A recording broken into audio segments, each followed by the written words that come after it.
Okay, so we are continuing in Joshua. We're going to look at chapter 3 in some pretty good detail, and then we are going to fly through chapter 4. So that's kind of how we're going to work tonight. Chapter 1, remember, it's faithful to reveal a new beginning was kind of the title of that one, because you had Joshua taking over leadership from Moses, and the first thing we see is God saying, "Be strong and courageous. I'm going to be with you." But what was the one condition for that? Yeah, meditate on the law day and night. Do not stray from it to the left or to the right. And then the second chapter, we talked about faithful to redeem. The idea that God's going to be faithful to redeem Rahab. And because she hid the spies and they basically made a deal life for life. And so now they're getting ready to cross the Jordan. So before we dive into the chapter, just a few questions before we start. What are the qualities that make a good leader? What are the qualities that make a good leader?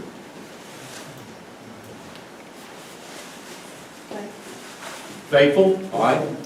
Now see, I can check off where it says, make sure somebody says faithful. Very good. First answer out the box. Leads by example. Leads by example, all right, very good. Discipline.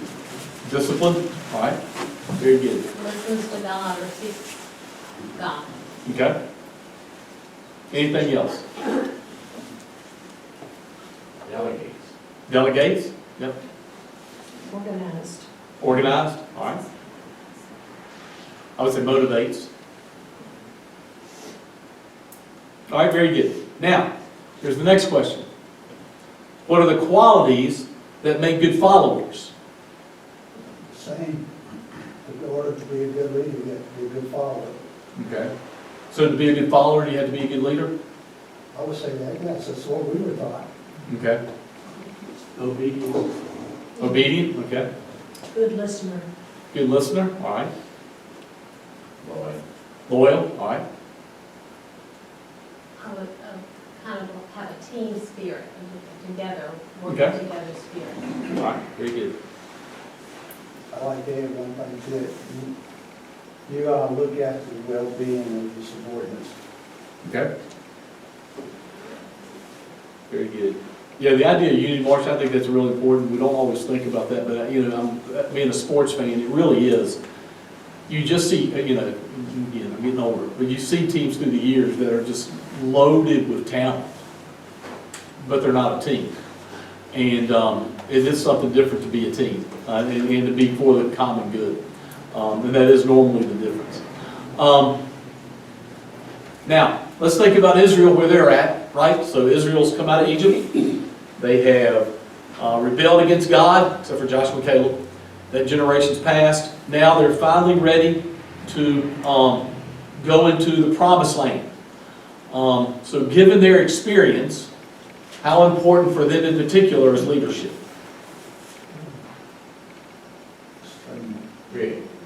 All right? You gotta have, in their case, it's very streamlined because you got all these people you gotta have organized. Nope. Basically, they built an army. All right? We were used to having Moses over them, now they got a new leader. Yep. Now, what's the next question after that? Given Israel's experience, how important is it for them to be faithful followers?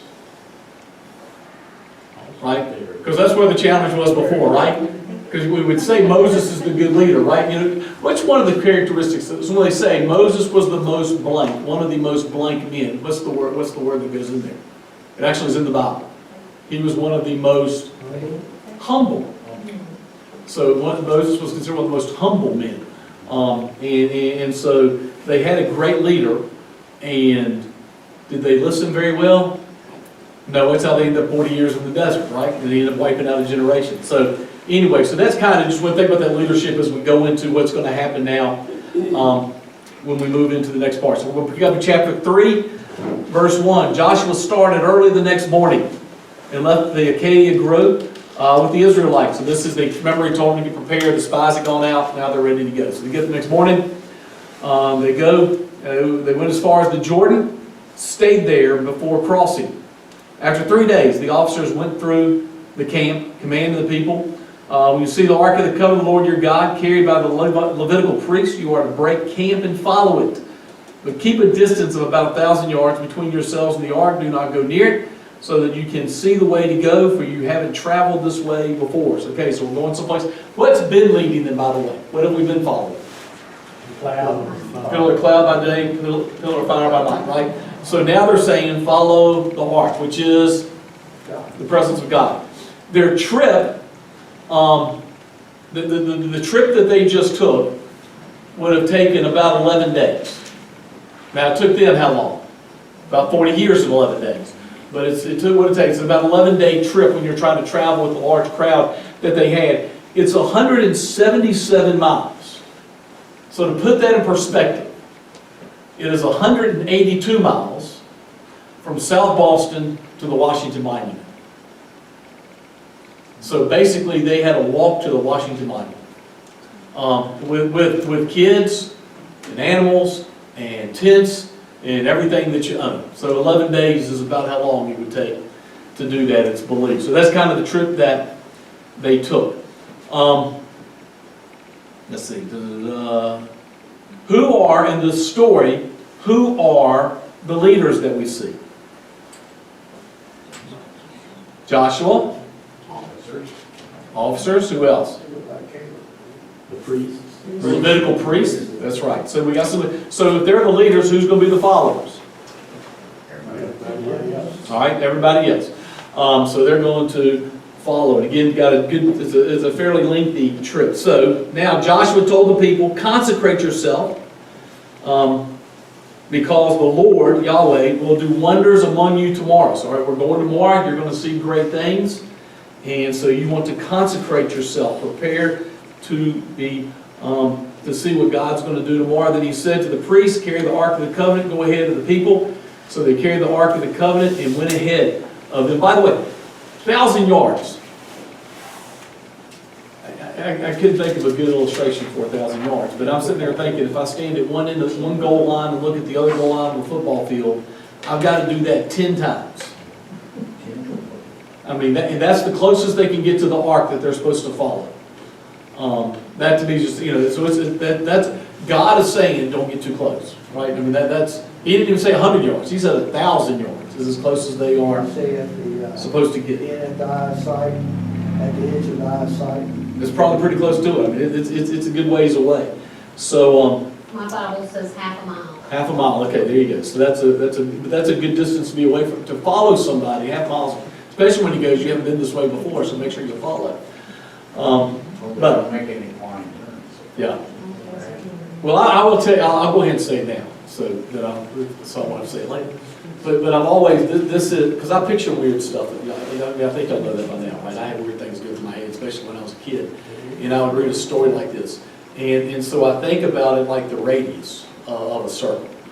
And so when so if I'm walking behind the priest 1,000 yards, so a half mile. So when they get to the river and stop, what do? Well, no, I can't stop because I got to cross the river. So then I have to go like way, now I've got to be like 1,000 yards down the river. So I always thought this was pretty weird. They walk, you're going to follow straight behind them, and then when they get to the river, for me to cross the river, well, I can't walk straight and cross over because they stop in the middle of the river, right? So we'll get to that eventually. And they stand in the middle of the river, so I've got to go down 1,000 yards below them because I still can't get, but how close? 1,000 yards. If you get inside 1,000 yards, what's going to happen? Bad news.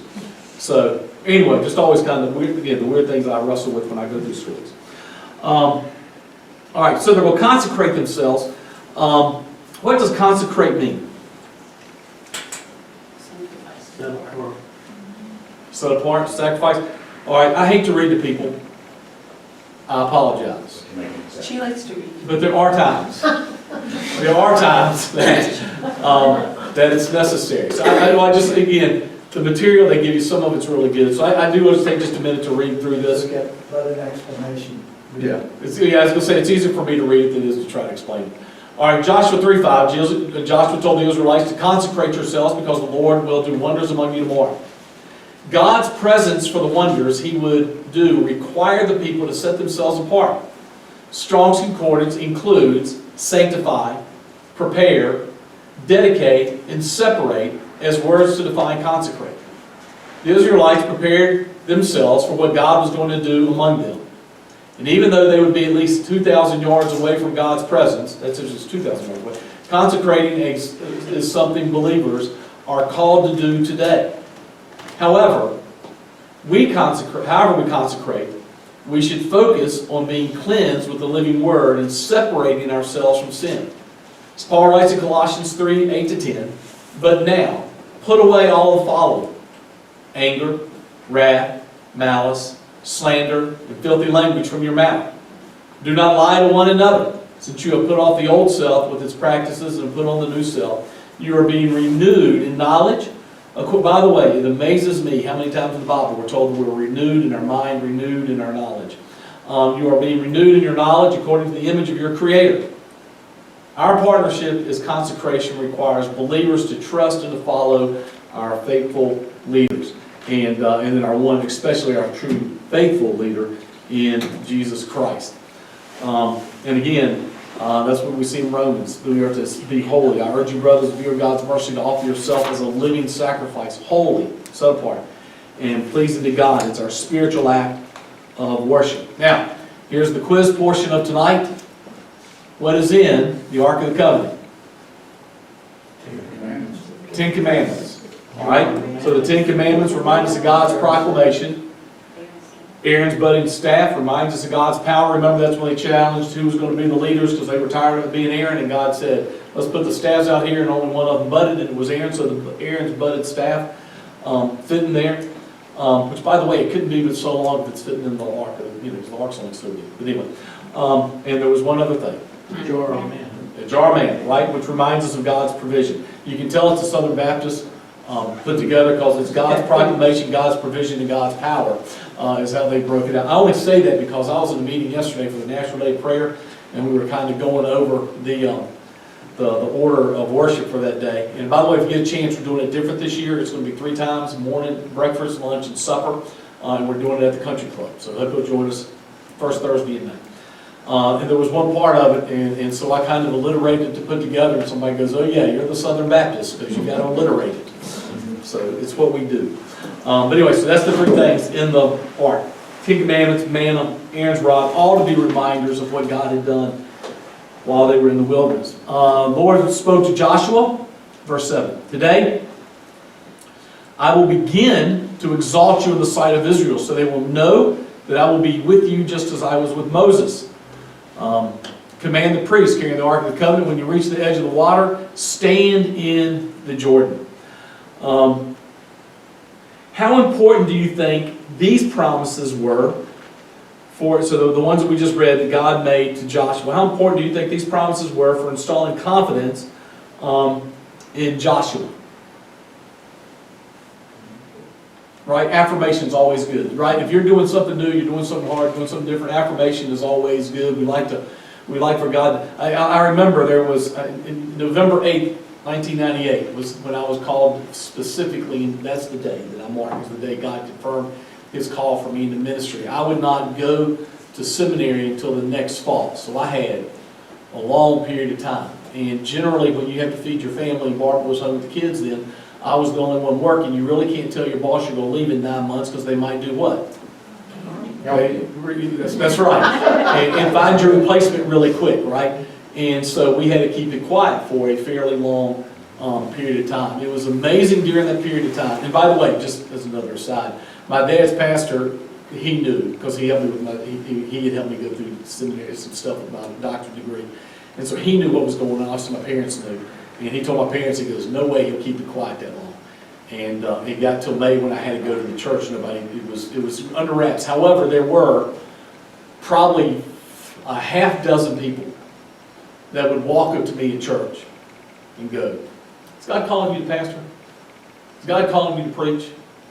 And I'm not going to lie, so at that point I would have to pull them aside and say, okay, here's what's going on, don't tell anybody. And other than those 4 or 5, nobody ever found out. But those confirmations for me have always been good. Because when you're married, 2 kids, and no job, that's a challenge. And or as my dad would say, what are you doing for health insurance? That's a challenge. So getting that affirmation from God is important. I do think that's one way God does affirm when we make decisions on ministry that He wants us to do, is He will affirm that because, and this will be a lot of what we talk about on Sunday, but when we get called, and God calls us to any ministry, not just pastor, but any ministry, there's going to be tests, there's going to be challenges, and knowing God confirms His call does help us with that. It's also important for who to see this. Whose eyes are God going to make sure He has the followers of? The people, right? Because again, we've talked about who wants to follow Moses. And God's going, okay, I'm going to start. Today's the day. I'm going to start elevating you in the eyes of the people. So they did not, Moses has already said he was the leader, and the succession plan was in place. But God says, now I'm going to lift you up so they know I'm going to follow you. Or they're going to be, I'm going to be with you just the way I was with Moses. The other thing I want to make sure that we don't lose. Now, we are at the time of year that this happens. The Jordan is actually running outside of its banks. You know, if you know much about the weather in that part of the world, you have dry seasons and you have rainy season. You have the harvest season. It's very much. We had a parable in John. I know that we talked about this a few weeks ago, where you had like rains early and then you had rains again for a while, and it was real dry in between. Well, this is one of the heavy raining seasons. And so the Jordan this time is actually coming out of the banks already. So y'all know from the Dan River, right? There's days you go down there and it looks dry as a bone. And there's other times you don't want to get in it because it's doing what? It ain't dry as a bone. It's flowing pretty good. So this is flowing hard. And now, you got the Ark of the Covenant on your back, and it doesn't say walk up to the edge, it's going to start parting. What does it say? Reach the edge of the Jordan, stand in the Jordan. God, when He calls us to do stuff, that's what you have to go stand in the Jordan. You have to take the first step. God may not tell you what step 2, 3, or 4 is. And He may not make step 2, 3, or 4 available until after you've done step 1. Because we like to see, or a lot of us, like to know exactly how it's going to go, right? We like to have a plan. We like to know exactly how things are going to go. That's right, Marcia. You ought to not. The writing on the wall. That's right. You want the right on. You want to make sure you know what's happening. And God doesn't always do it that way. It is get up and go, right? Abraham, go to the land I'm going to show you. So He's like, look, y'all go stand in the Jordan. Nothing's going to happen until you're standing, demonstrating that I have faith, that we have faith in God. So it literally is a step of faith. Then Joshua told the Israelites, come closer, listen to the words of the Lord your God. He said, so Joshua now is speaking on God's behalf, you will know that the living God is among you, and that He will certainly dispossess before you the Canaanites, Hittites, Perizzites, Girgashites, Amorites, and Jebusites. When the Ark of the Covenant of the Lord for the whole earth goes ahead of you, the Lord of the whole earth goes ahead of you into the Jordan. So God's going first. Follow God. Now choose 12 men from the tribes of Israel, one from each tribe, from the feet of the priests who carry the Ark of the Lord of the whole earth. By the way, 2 different Lords there. Carry the Ark of Yahweh, the master of the whole earth. So just a little subtlety there in the word Lord being so close. So it's Yahweh, the master of the whole earth. Come to rest in the Jordan's water. Its water will be cut off. The water flowing downstream will stand up in a mass. And so now it is. Now you get the plan, right? Go to the water, stand in. Then you have to take that step. Then the water is going to pass. When the people broke camp to cross the Jordan, the priests carried the Ark of the Covenant ahead of the people, right, just like they were instructed to do. So they're being obedient. They're following the steps. Now the Jordan overflows its banks throughout the harvest season, but as soon as the priests carry the ark reach the Jordan, their feet touch the water at its edge, and the water flowing downstream stood up, rising up in a mass that extended as far as Adam, a city next to Zarethan. The water flowing downstream into the sea of the Arabah, the Dead Sea, was completely cut off, and the people crossed opposite of Jericho. All right, so what I wanted to do was, oh, you can't read it. Well, let's see if it helps. It's going to be brighter than I thought.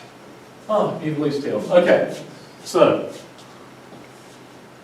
Sea of Galilee up here in the blue, if you can see that light blue is the Sea of Galilee. This down here is the Dead Sea, right? So this is the Jordan River that connects the two. That's what we always talk about in our map. Mediterranean Sea over here. Barely north of the Dead Sea, right here, is Jericho. All right, by the way, Jerusalem right over here. But Jericho's right there. So we're right here is Jericho. So what's the name of the town that it says the water backed up to? Adam, which is near. Now, I'm confident, I want to know if anybody can read Zarethan from where they're set. No, I'm standing up while I'm there. All right, so here is, my clicker is laying over Jericho. My clicker is lying over Jericho. There you go. Zarethan is right here. Now, I want you to look at that. Think about the maps at the back of your Bible. Sukkot is the one that you always see. But that's how far back the water is backed up. Right?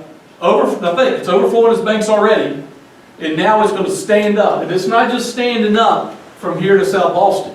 I mean, it's from here almost, that's all, you know, that, as you look at that, that's almost halfway between the Sea of Galilee and the Dead Sea. And that's where it tells us that that water is standing up like a wall. That's why I wanted to use the map. I thought that's pretty incredible. Because when I think of that story, you do wonder kind of how the water backs up and how far it would back up. And I never paid attention and looked at the map, and I was looking at it this week. And anyway, there you go. When So you say it stood up, are we basically saying? just backed up and got high. All right, so it did not flow out of the banks.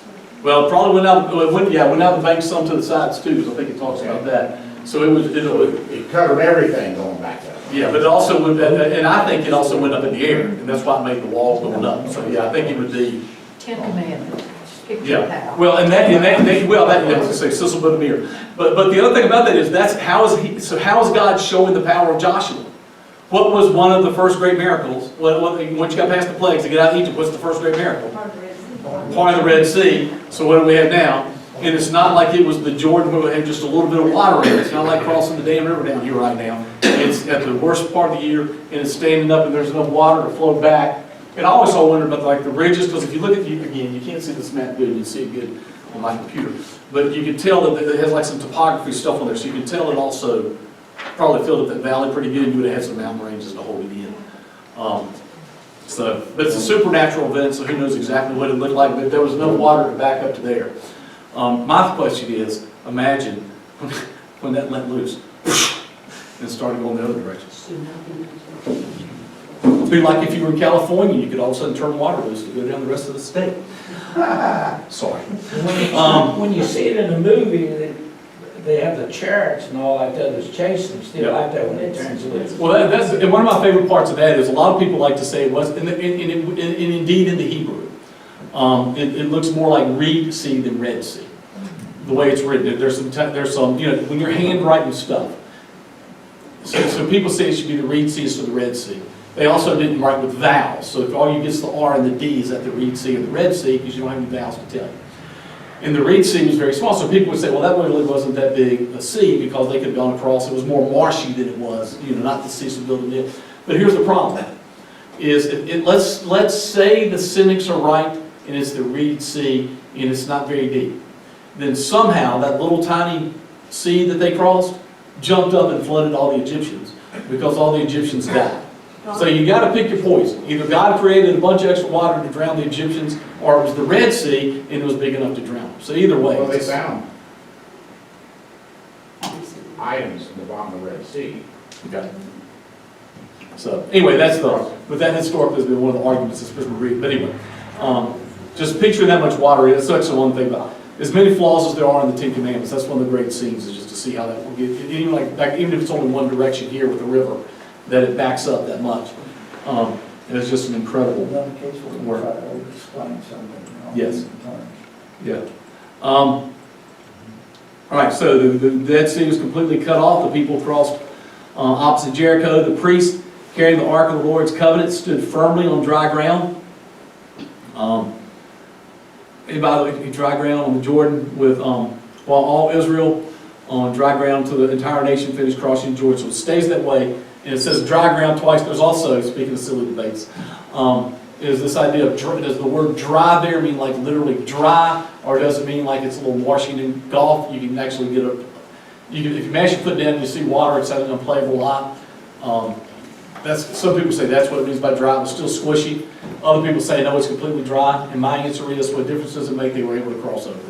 There are legitimate debates, and there are some things I think are silly debates. But that's, either way, they could take they could take their food, their tents, and all their belongings across. It was dry enough to do that. So they go across, and then it says it's dry twice, so they're able to get across. So again, just an incredible miracle of getting across the Jordan. So, any questions or observations as we get through chapter 3? We've mentioned, all the skeptics about different things.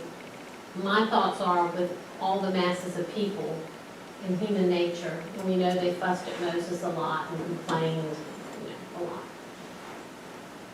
At this point, would there still be those who complain about everything, right? I know they're all moving, but they're human, and there are those who are, let's go, and there are those who are just gonna bicker, and Yep. would we assume? Yes. Oh, absolutely. Okay. Oh, because they do better when they have a leader, but yeah, the Israelites are always, now again, this is the thing I always think of when I think of, because that's what I just sit there and I think, okay, you got God at the top of the mountain for the 10 Commandments, you got the pillar of fire, you got manna 6 days a week. I mean, you got manna 6 days a week. How can you, don't you think, like, if you saw manna 6 days a week and that's how we were living, don't you think you'd believe there was a God? It's not even 7 days a week. It's not even like you can say it's every day. It's 6 days a week. And you pick double, and if you pick up 2 days worth on Monday, it's not any good on Tuesday because you got to wait till the 6th day to pick up the extra, right? They want to have eggs. Yeah, That's there you right. go. Quail until it came out their nostrils. It's one of my favorite verses in the Bible. And so you see that and you go, my gracious, how in the world do you not believe, right? How do you not know it's God? Then you see, and now this generation is the Jordan River backed up. And I always say that if we could take somebody from their time, if we could take Joshua and bring him in here, I think one of the things Joshua would say to us is, here's the deal, we could see the manna, we could see the cloud, we could see the things that God did, but God never lived inside of us. Think about that. God Himself resides inside of us, and we still sin, and we still fuss, and we still complain about stuff. So, whenever I get arrogantly judgmental on the Israelites, I take a few minutes to reflect on that, because I think we should. Anytime we get arrogant about anything, we need to reflect on something. That's just my own. And that's where, and by the way, I will tell you, that is actually, I got more time left, I thought I'd see all this stuff. The game is on. No, there is no game in mine. Yes, there is. Yes, there is. Oh, yes, there is.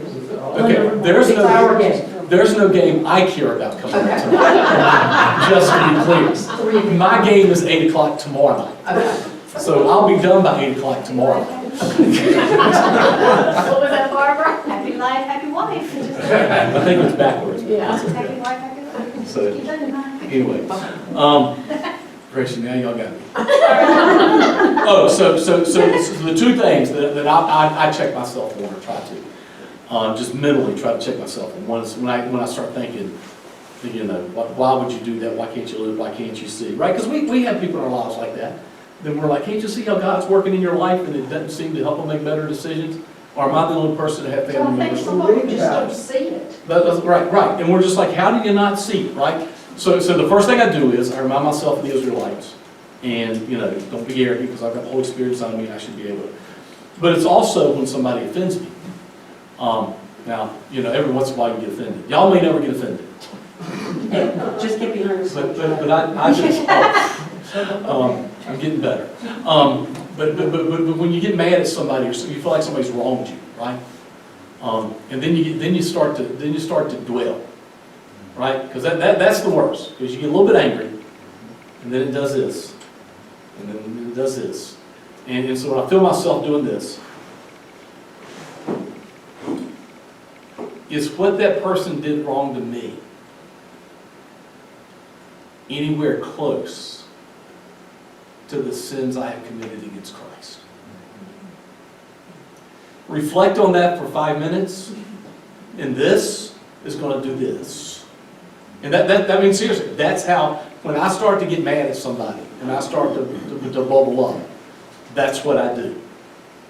Is I just stop and think, how many times do I offend Christ? And how much more have I done than what anybody has ever done to me? So those are just 2 of my mental tricks that I use. So didn't plan on going that day. That's just 2 of the things I do to help me when because I honestly believe one of the It's just like pulling your 2x4 out of your eye, right? Yep, that's exactly right. Well, I've had people ask me before, how can I pray for you? And I give the same answer every time. It's 3 things. It's holiness first, because you can't do anything without holiness. Humility is second, because generally when we get more holy in how we live, we get more arrogant in our confidence in how we live. So holiness, humility, and then wisdom's always the third thing, but wisdom's not going to come without holiness and humility. And so if you ever want to pray for me, that's the 3 things: holiness, humility, and wisdom. But that's why, because holiness has to be first. Our tendency as individuals is, how in the world can they not be as righteous as me? Right? We get judgmental. That's why the Bible talks a lot about don't be judgmental. Take you're talking about the speck in their eye when you got a plank in yours, and then wisdom will only come after the first 2. We're talking about them crossing on the River Jordan, and it's in flood stage. Can you imagine what people at Jericho is thinking? They got a natural barrier here that completely stops them on, and yet they crossed this. Yeah. If you think they were scared of them when Rahab told them, Yeah. what do you think now? Yep.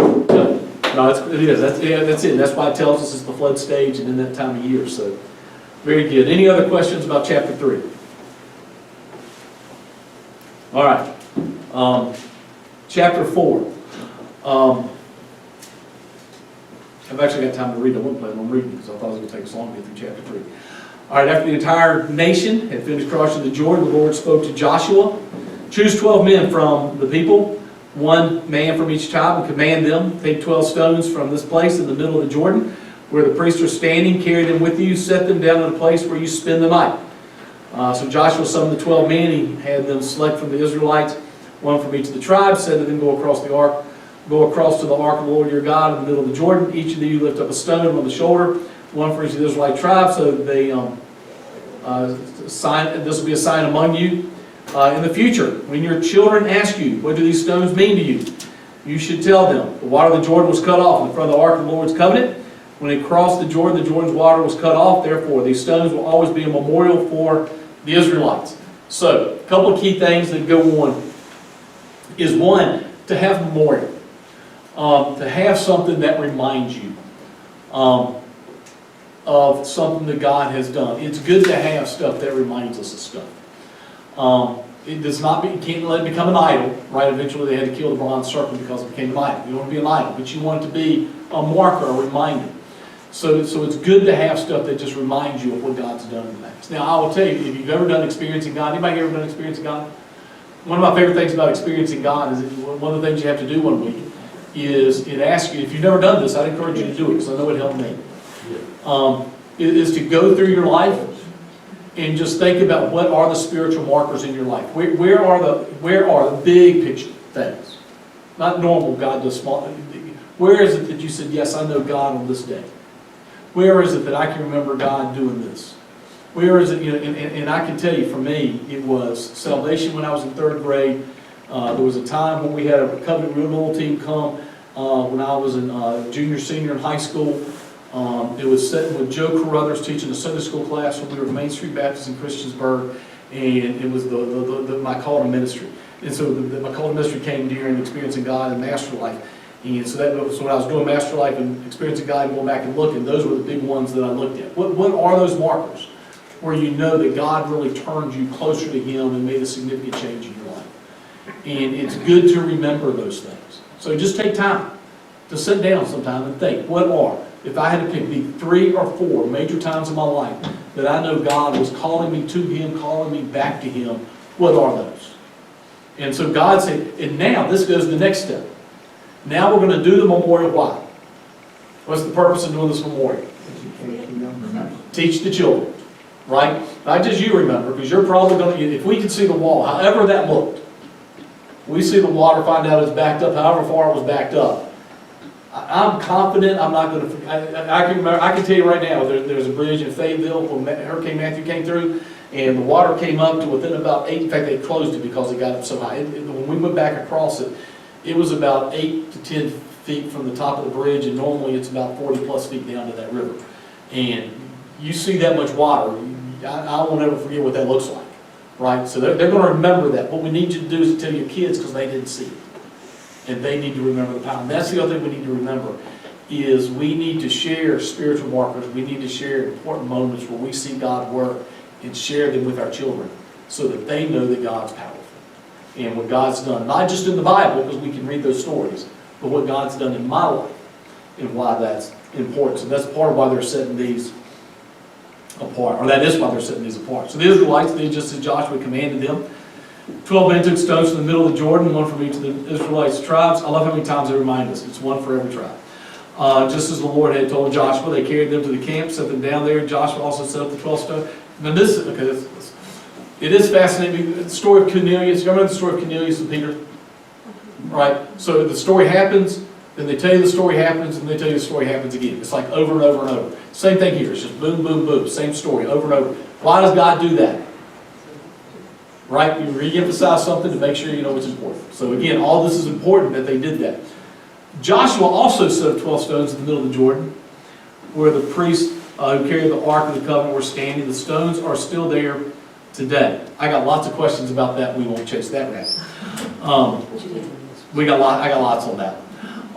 But I do think it's interesting. Joshua realizes there's going to be this big one that they're going to have that's going to be a memorial for the people. But there's also, man, God was lifting me up today, and I want to take time personally to praise God also. Now, I had a pastor one time that thought it was kind of, his question to us was Joshua being selfish about trying to say, well, I want to do this myself. And I don't think so. I think when we worship corporately and we should, but there are also private elements to corporate worship.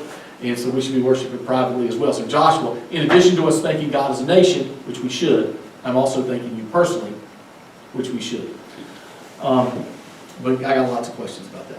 All right, the priests carrying the ark continued standing in the middle of the Jordan until everything was completed. The Lord had commanded Joshua, tell the people, and keeping with all that Moses had commanded Joshua, the people hurried across. I like the fact they hurried across. Can I just tell you, by the way, I'd be scared not to, right? I mean, if you're sitting there watching that wall of water, I mean, okay, God, I realize you have the power to hold that up, but I'm getting out of the way as quick as I can, right? I mean, I think we'd all be that way. So they all hurried across. And after everyone had finished crossing, the priest with the ark of the Lord crossed in sight of the people. Reubenites, Gadites, the half-tribe of Manasseh went in the battle formation in front of the Israelites, as Moses had instructed them. About 40,000 equipped with war crossed the plains of Jericho in the Lord's presence, right? Because they're going to settle on this side of the river, but they came over to this side of the river because they promised they would fight. And the good soldiers, we talked about that last week. So they did what they were supposed to do. Notice the key through here is everybody's being obedient and doing what God says. As we move forward, as God tells us to do, more happens. That day, the Lord exalted Joshua in the sight of all Israel, right? Because now they realize He's going to be with them. They revered Him throughout His life as they had revered Moses. Again, I think there's days Joshua's going to say, I don't know if that's a good thing or not, because of how they treated Moses, but they at least revered Him the way they did Moses. The Lord told Joshua, command the priests who carry the ark of the testimony to come up from the Jordan. So now the priests are coming out. Joshua commanded the priests to come up from the Jordan. And the priests carrying the ark of the covenant came up from the Jordan, the middle of the Jordan. And their feet stopped on the solid ground. The water of the Jordan resumed its course, flowing over all the banks as before. People came out from the Jordan on the 10th day of the first month, camped at Gilgal on the eastern limits of Jericho. Then Joshua set up in Gilgal the 12 stones they had taken from the Jordan. And he said to the Israelites, in the future, when your children ask your father, what is the meaning of these stones? You should tell your children, as you across the Jordan on dry ground, for the Lord your God dried up the water of the Jordan before you until you had crossed over, and just as the Lord your God did to the Red Sea, right there's the comparison to remind them, which he dried up before us until he crossed over. This is so that all the people of the earth may know. By the way, all the people of the earth may know. That comes out because the people of Israel are going to tell other people about it. This is so that all the people of the earth may know that the Lord's hand, Yahweh's hand, is strong, and so that they will always fear Yahweh your God. So again, we see the collection, one of each tribe. This is benefiting the whole nation, all of the 12 tribes. And then, when we talk about having a memorial,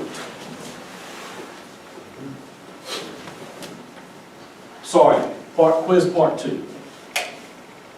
Genesis 12:7. Who built an altar? Abraham built an altar. Genesis 35. Jacob built what? Right, the word is actually an altar. They actually use the word a marker. So it says in the passage a marker, but he built the marker what? As an altar and worship. David prepared to build the temple. All right. Luke 1:45-65. Blank composed and sang a song after experiencing God's divine revelation. Luke chapter 1. Mary. 1 Corinthians 11:17-24. Jesus' followers observed Jesus through a shared meal. Jesus sacrificed through the Lord. It was the Lord's Supper, but you're doing that while we take the Lord's Supper to remember his sacrifice, right? Do this as often as you eat this, right? Again, that's another memorial God gives us to do, to remember. Generations of Christians celebrate Jesus' resurrection. Man, everybody got that one. That's good. So resurrection. So the point is, and that's why when Blackaby does that and asks you to go forward, the reason he does that is because we see in Scripture, God at different times says, there's markers. These aren't all of them, it's just some. And so we want to make sure that we take time to recognize what God has done in the past. And as a lot of as the saying goes, what God's done in the past, he can do in the future, do again in the future. And okay, any questions? So a couple key things from these 4. One, you need leaders and followers. Roles are different. And most people are both. You got people that you lead, but there's also people that you follow. So most of us, most roles will be a little bit of both. But we need to be good leaders. We need followers. You need leadership. Faith comes in steps and takes time. We have to take steps. Faith grows. God grows us into. Abraham didn't get tested with Isaac the week he was born. It was 12 years later. And that was after 30 years of waiting. So Moses had over 40 years to get ready. Abraham had over 40 years to get ready before he was tested with it.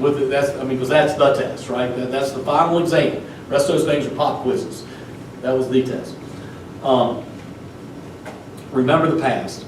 So be encouraged about the future, and we got to train our kids. We've got to teach our children. I think it's the hardest thing it is to do as a parent is to try to raise your kids up in the Lord. There's just, because here's the deal, they get outside the walls of the house and everything in this world is tearing them another direction. And but it's important that we do the best we can to train our kids and trust God. All right, last chance. Any questions or comments? Yes. Chapter 4, verse 24 was fulfilled tonight. We once again reminded. That's right. Once again, reminded what He's done. That's right. And we should always fear the Lord. Very good. Anything else? I'm going to wait 30 minutes until after tip-off before I pray.